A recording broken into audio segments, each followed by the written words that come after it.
Hi, everyone. Florence and I have a great show today with one of the stars of the hit TV show Shark Tank, Barbara Corcoran. We will have fun talking to Barbara about the show, but we will also be discussing a very important topic that affects millions. Please check the links below for more information. We'd like to thank the sponsors of this show, the iconic author of the Heaven Sent series, J.L. Rothstein. She'll be soon putting out her fourth book. We'd also like to thank Benji Golf, the 4-year-old golfing prodigy, along with his father Freddie and Aunt Tina. Now, without further ado, here Florence and I talk to Barbara Corcoran. Yes, we are so excited to have our next guest with us from the multi-Emmy Award winning ABC series Shark Tank. She is one of our favorites. We would like to welcome Barbara Corcoran to the Forum Celebrity Podcast. Thank you so much. Oh, we're so excited. Before we get into a very important topic, Barbara, we'd be amiss. We've had a lot of fans reach out with questions for you. And the one thing that they wanted to ask is, what was your favorite moment? And you probably have a million of them, but what were some memorable moments on Shark Tank that really kind of touched you emotionally or personally?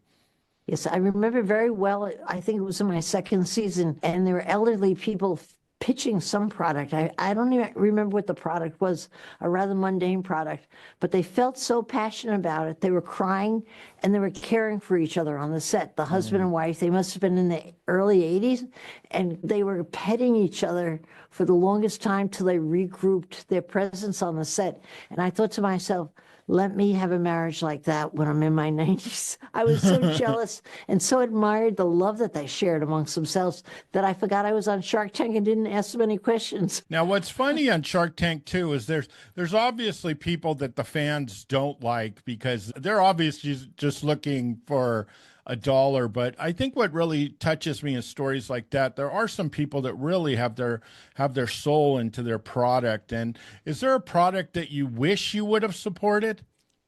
You know, I must be honest here. There wasn't a product that I saw in 1 minute where I didn't forget about it the next minute if another shark got it. I just forgot about it. I figured there's somebody else coming through the door, and there always was. You know, we film very long days of 12 pitches a day, 12-hour days. Oh, my gosh. And there's always a new product you could get excited about. So I don't worry about what I lose. I have a short memory, and I'm happy for it. Yeah. Gosh, you're in your real estate empire. I mean, there's nothing you've succeeded and worked so hard to get where you are. People that are just starting out, especially some young people, are kind of feeling discouraged. What are some tips that you have for them if they want to start being in a business or they have a small business? What kind of tips that you have for them with them starting out? I think the most important thing is the headset. I think what you just said, typically what people say, you said you've succeeded at everything you've attempted. I probably have maybe 15 failures for every one good thing, but nobody counts their failures. They just count your successes. So I think for entrepreneurs starting out, they take a failure, a rejection, or a hard hit as though it's very important. It's really not. It's about getting back up and how fast you could get back up and brush yourself off and take a swing at the bat again. Because if you swing at the bat long enough, you start getting your home runs. That just happens. But I think it is a misinterpretation that people who are very successful are just have a magic way of becoming successful. It's really not. They're simply better at taking rejection. And I also think they're much better at only taking a few minutes to feel sorry for themselves. I have found that people who don't take much time feeling sorry for themselves are always in the game, and they always get a grand slam. It's the people who lay low for a few days and say, me, oh, for me. Those are the people I don't invest in Shark Tank because I know that habit is against success. You just have to get back up. That's really not a magic. That's just working hard and just believing and going out there. It's almost like being a jack in the box. You're going to get hit on the head and you know well enough to get back up right away. Hit me again, hit me again. That's really the key to success, I believe. Overall, there's much more to it, of course. I'm simplifying it, but you asked me the one thing, and that is the one thing. Wow, that's a great. We're the kings of that. We've been knocked down a lot, but now your mom, Florence, obviously you have a very close-knit family, but you had experience, and off camera, we talked about it with my grandmother. I'm so sorry to hear. Yeah, thank you so much. Tell us about your experience and why it's become such a passion to get the public in on it, because I saw so many comments on an article by you or about you that people were saying that happened to us, that happened to us. Yes, Oh my very much gosh. so. What really got you so passionate that you wanted to speak out in a bigger way? Well, I felt it was very important to reach out and speak out because I want to inform people that there are a lot of options they don't even know about. There's a lot going on with Alzheimer's that's very different today than it was years ago and what you could do about it. I've learned that about half the people I was trying to say show signs of agitation in Alzheimer's dementia, and they don't know it. When my mother was diagnosed with regular Alzheimer's, she was forgetful, and we kind of expected to see it track the way we did. But it was much more than that. She was ill for maybe 7 years before she passed away. And when she started developing signs that were nothing like her personality, like irritability, restlessness, pacing around the home she was in, looking for the laundry room, we couldn't sit her still. She was still thinking she was at home. She was shouting repetitive questions. None of that was my mother's personality. And yet I figured, well, that's, I guess, kind of what happens with Alzheimer's, but it wasn't Alzheimer's at all. It was a related condition. I wish I'd known that they were separate and related conditions, and it was agitation in Alzheimer's dementia. I hadn't, and I still feel terribly guilty about it. I must say, I can't get over it. I didn't report the changes to her doctor. I didn't ask what are other ways to manage her. Something else is happening here. She's very different than she came in. She keeps denigrating to this other state.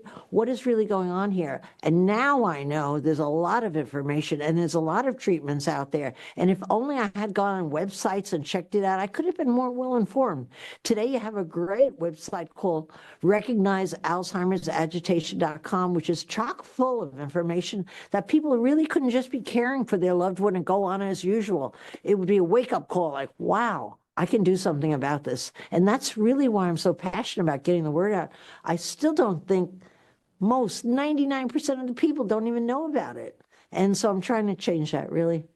Yeah, I think that what I love about the website is it's not a feel sorry for yourself website. It's a Not at all. It's proactive empowerment. website. It's let's do something and let's Yes. power. And you're not helpless. And again, we had talked about it off air. The guilt you feel, and because boy, you wish you would have handled certain things different, or Yes. you knew what Silly, was really, happening. but true. Yeah, but the thing was, now those same people that are in that situation, with the help of people like you, now can get informed and can handle it differently. Very much. You don't have to go it alone. Information is powerful, and you could find support groups. You could do so much that you couldn't do then. I should let myself off the hook, but I still feel badly. Oh yeah, I think well, that's your nature. You're a very upfront person, so that's understandable. Now, what do you hope from this? Obviously, we're going to get the word out. We're going to get more people. You've had so many, you become a spokesperson for it. Yes. I wish I knew organizations. So I think that, are there other people, other celebrities getting involved? Or are there people that, our hope is that everyone will be more involved into this at a bigger level? I would hope so, but I really don't have an answer to that. I don't really think so.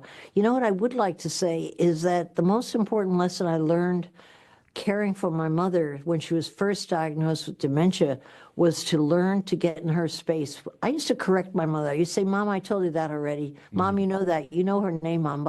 And try to correct her and help her along to come back to our reality. I learned that you can't do that with people with any form of Alzheimer's. What you have to do is you have to live in their space and agree with them. My mother would constantly say, where's Dad? I used to say, Dad died 5 years ago, Mom. And she'd cry for 2 days. How cruel that was, my lack of information on that. I learned to say, he's out warming up the car, Mom. And she said, oh, great, I'll be right down. I mean, that's ridiculous, but that's the way to go. When she was wandering the halls looking for the laundry room, I just didn't recognize that she was developing a new form of dementia or a related form of dementia. I never really got pardon me, I'm still upset about it. I should get over it. But I never really learned to get totally in her space. And it took me a long time to get there. And I think that's the most important thing, to get into their space rather than expecting them to get into your space, which is how I played it.